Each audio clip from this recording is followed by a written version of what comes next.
강의를 시작하도록 하겠습니다.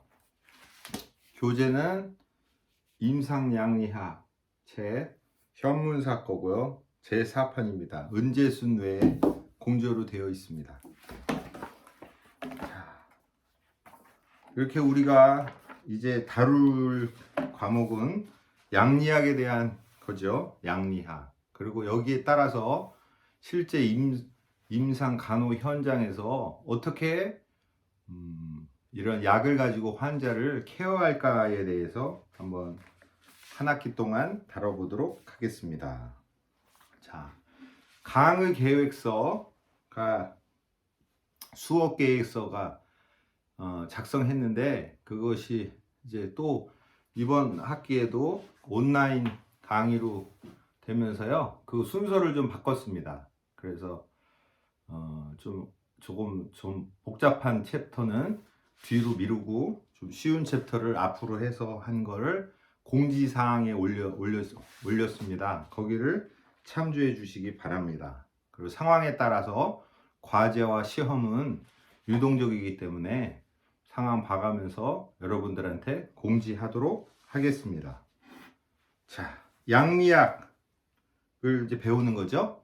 근데 지금 우리가 배우는 과목은 간호학은 엄밀하게는 간호학이 아니죠. 그 간호학의 밑바탕에 있는 기초 학문들을 배우고 있는 거죠.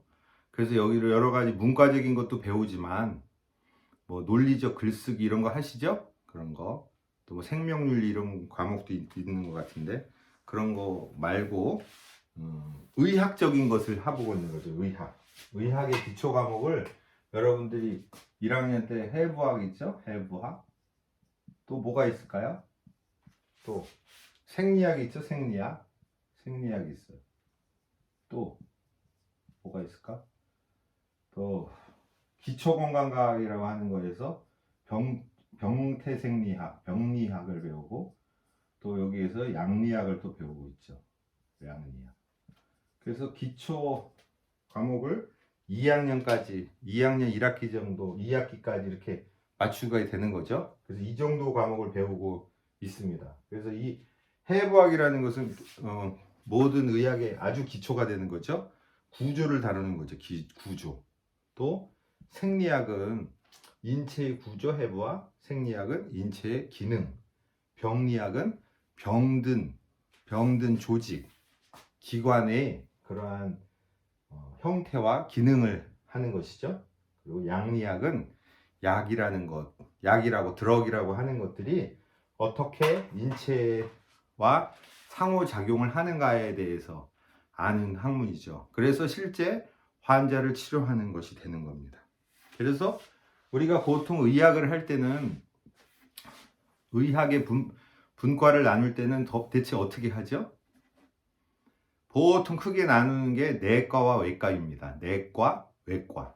내과, 외과가 있어요. 이제 이런 것들은 기초의학이라고 하는 거죠. 이런 거에 기초의학. 그리고 이거는 임상의학. 또 하나가 있죠. 크게 의학을 두루 나누면. 그래서 임상의학은 뭐예요? 실제 환자를 병원에서 실제 환자를 고치거나 하는 과목이죠. 또 내지는 환자를 진단하거나 치료하는 과목이죠. 그래서 여기에 크게 둘로 나누면 내과가 있고 외과가 있는 거죠. 그래서 이 차이점은 잘 알듯이 우리나라는 번역할 때 내과, 외과, 물론 영어도 인터널 메디신이긴 하지만 내과, 외과 하면서 사람들이 보통 속 안에 있는 장기를 다루는 과는 내과, 또 겉에 있는 거를 다루는 과를 외과 이렇게 생각하기가 쉬운데 이거는 영어로 인터널 메디신 서저리라 그러죠. 이 차이점은 뭐예요?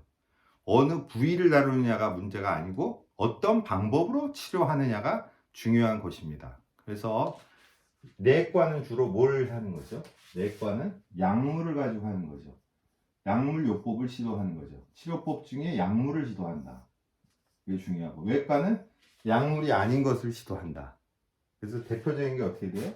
수술이 되는 거죠. 칼들이 되는 게 외과입니다. 그래서 사실 칼들이 되지 않는 것들은 내과적인 영역이라고 볼 수가 있습니다. 그래서 이런 거를 가지고 예를 들면 폐에 문제가 생겼다. 그러면 약으로 고치면 어디서 치료를 해요? 내과 중에 호흡기 내과에서 치료를 하고, 수술이 필요하다 그러면 어디서 합니까? 흉부외과에서 하는 것이죠.